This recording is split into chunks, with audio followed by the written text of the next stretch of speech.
안녕하세요, 모든체스입니다. 오늘은 2022년 6월 16일 이번 영상에서는 지금 엔비디아 주식을 매수해야 하는가 라는 모틀리 풀 기사를 번역을 해보겠습니다. 자, 키포인트 첫 번째, 엔비디아 주식은 2022년에 42% 하락했습니다.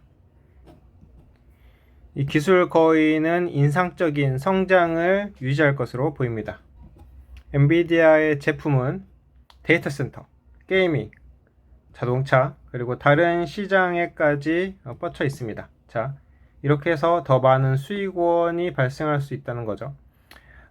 이렇게 많은 수익원이 발생하지만 또 다른 한편으로는 어떤 한쪽에서 수익원이 안 좋으면 이제 주가에도 영향을 준다. 예로 뭐가 있죠? 가상화폐. 가상화폐 채굴을 하는 GPU 수요가 그게 떨어지니까 또 엔비디아의 주가에도 나쁜 영향을 줬었죠. 그러니까 이렇게 문어발식 사업 확장이 안 좋은 영향을 줄 수도 있고 또 좋은 영향을 줄 수도 있다. 자, 본문입니다. 주가가 현재는 저렴하고 장기 성장을 보장하는 여러 가지 촉매가 있다. 엔비디아 주식은 2022년 끔찍한 몇 주간의 주가 하락에도 좀 인기척을 보여주고 있었고, 회사는 5월 23일에 발표된 2023 회계년도 1분기 결과가 주가가 다시 상승할 수 있음을 보여주었습니다. 이 그래픽 전문가 엔비디아는 지난 분기보다 데이터 센터와 비디오 게임의 강점 덕에 엄청난 성장을 보고했습니다. 더욱이 엔비디아의 가이던스는 거시적 역풍에도 불구하고 인상적인 성장을 나타냈습니다. 그래서 투자자들이 이제 42% 이상 하락한 반도체 제조사 엔비디아의 주식을 매수해야 하는가요? 같이 알아봅시다. 자, 밸류에이션이 매력적으로 되어가고 있다. 엔비디아는 현재 어닝의 45배에 거래되고 있고, 나스닥 100 어닝이 26.5배인 것을 감안하면 많이 높습니다. 하지만 엔비디아의 5년 평균 59배수와 비교했을 때는 현재는 저렴합니다. 또한 포워드 펀은 34로 내년에는 크게 상승할 것임을 암시합니다. 더욱이 분석가들은 엔비디아 수익이 향후 5년간 복합 연간 성장률 23%를 기록할 것으로 예상하고 있습니다. 엔비디아가 제공할 것으로 예상되는 이러한 지속적인 성장은 왜 엔비디아 주식이 2022년 폭락에도 불구하고 높은 배수를 가지고 있는지 설명해 줍니다. 또한 엔비디아의 수익이 분석가들이 예측한 것보다 더 빠른 속도로 증가하고 있는 것은 놀라운 일이 아닙니다. 엔비디아는 성장주 투자자들의 최고의 선택입니다. 지난 분기에 데이터 센터 비즈니스가 엔비디아의 가장 큰 수익원이었습니다. 이 부문은 37억 5천만 달러 매출을 올렸는데, 이는 전년 대비 83% 증가한 수치이며 회사 매출의 45%를 차지했습니다. 엔비디아 경영진은 하이퍼 스케일 및 클라우드 컴퓨팅 고객의 건강한 수요가 지난 분기에 데이터 센터 비즈니스를 급증시켰으며, 이러한 추세가 계속될 것으로 예상한다는 것이 좋은 점입니다. 엔비디아는 최신 H100 데이터 센터 그래픽 처리 장치 GPU와 같은 새로운 칩의 출시로 데이터 센터 시장에서 한계를 넘어서고 있습니다. 새로운 하퍼 아키텍처를 기반으로 한 새로운 H100 GPU는 이전 모델보다 훨씬 빠릅니다. 엄청난 량의 업무량을 이전 모델은 일주일 동안 처리를 했는데, 이 새로운 H100은 20시간 만에 처리가 가능하다고 합니다. 놀랄 것도 없이 주요 컴퓨터, 클라우드 컴퓨팅 플레이어, 아마존, 알리바바, 바이두, 마이크로소프트, 알파벳, 오라클, 텐센트 같은 회사에 이미 H100 기반의 클라우드 서비스가 제공되기로 계획이 되어 있습니다. 2022년 3분기에요. 자, 그렇다면 이 기사에서 말하는 것은 무엇인가? 지금 엔비디아를 사야 되냐고 했었는데 좋은 말을 엄청나게 했습니다. 여기서는 부정적인 언급은 전혀 없어요. 제가 서두에 말씀드렸던 가상화폐가 이렇게 가격이 하락하면서 사람들이 채굴을 별로 안 하니까 GPU가 줄어들면서 엔비디아 수익성에 나쁜 영향을 주고, 러시아에서도 채굴이 안 되니까 또 안 좋고, 이런 영향들은 이야기하지 않았고, 이제 좋은 장밋빛 전망을 이야기했는데, 균형 잡힌 시각으로 판단을 하시길 바라고, 우리가 중요하게 생각하는 것은 무엇입니까? 자, 이 주가입니다. 자, 주봉으로 해서 이 차트를 봤는데요. 영락없이 뭐가 생각이 나십니까? 자, 엘리어트 파동이 생각이 나네요. 완벽해요. 거의. 자, 엘리어트 파동을 하면 1차, 2차, 3차, 4차, 5차고 지금 A, B, C까지 내려온 거죠.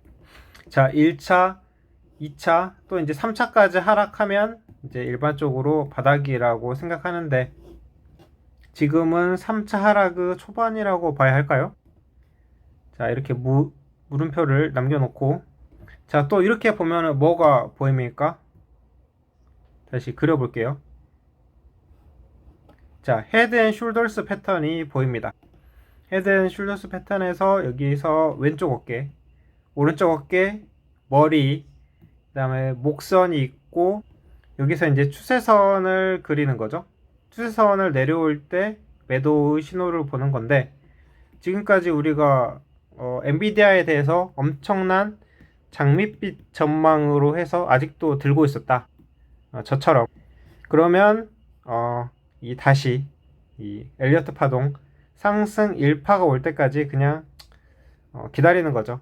이것도 하나의 배움이라고 생각을 하고, 그래도 이렇게 있으면 다행히 일희일비하지는 않습니다.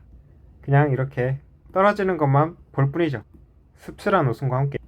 자, 이 차트를 보니까 2020년부터 이렇게 기울기가 완만하게 상승을 하다가, 또 2021년에는 좀 더 기울기가 가팔렸다가, 이제 이쪽에서는 기울기가 몇 도가 됐는지 볼게요. 자, 45도를 넘어서서 64도까지 갔어요. 자, 그러면 일단 일반적으로 생각하는 것은 45도 이상이 되면은 언제든지 팔 준비를, 매도 준비를 하자 라고 생각을 하고, 냉정하게 봐서 이런 스토리는, 그러니까 멋진 스토리, 아무리 멋지다고 해도 좀 냉정하게 봐야겠죠. 일단 이렇게 45도가 넘어갔을 때는 언제든지 팔 준비를 하고 있고, 그리고 매도 버튼을 과감하게 눌러야겠다. 그리고 여기서 보니까 20선을 넘어갔는데, 자, 너무 스토리가 멋져요. 자, 그래서 20선을 하락했을 때, 이게 진짠가? 라고 했다가 이 60선을 하락했을 때 일부 팔고, 이때라도 팔았으면 여기까지 내려오지는 않았겠죠. 이렇게 후회를 하면서, 자, 그래서 지금 중요한 것은 무엇인가? 지금 여기서 기사에서 지금 매수할 때인가라고 해서 엄청난 잔밋빛 전망을 보여줬잖아요. 그렇지만 우리가 볼 것은 이 21선이 하락하고 있는 순간에는 계속 매물이 흘러나올 수가 있으니까 관망의 자세로 보는 게 어떨까라고 저는 생각하고, 그렇게 보면은 이 기사랑은 좀 약간 안 맞는 거죠. 그래서 진짜 이 찐바닥 아니면 반등을 하는 시기는 언제인가? 그렇게 본다면 이게 우리는 일반적으로 개미 투자자이고 개인 투자자니까, 이렇게 본다면 이 발바닥에서 사서 머리 끝에서 팔라고 하는 게 위험한 생각일 수도 있어요. 그래서 우리는 이 발목, 무릎 정도에서 사서 한 어깨 정도에서 팔면 이만큼이라도 수익을 먹잖아요. 자, 그러면 여기서 하려면 어떻게 해야 하는가? 자, 여기서 60선이 밑에 받쳐주고 20선이 받쳐주면서 5선이 올라가는, 자, 그러면 바로 이런 순간이 되겠죠. 좀 안전하게 이 수익을 먹는 구간. 그러니까 우리는 이런 순간을 좀 기다려야겠다. 아마도 이 바이든 정부 아래서는 어떤 양적 완화 같은 수단을 통해서 V자 반등이 일어날 거라고는 생각이 잘 들지 않기 때문에, 이런 기사가 뭐 아무리 좋고 스토리가 아무리 멋지더라도 우리는 냉정하게 보고 싸졌다고 사지 말고, 자, 여기서도 싸졌잖아요. 여기서도 싸졌고 여기서도 싸졌는데 계속 내려갔어요. 그렇기 때문에 우리는 차트를 잘 보고 매수 시점을 정하자. 그때가 언제인가?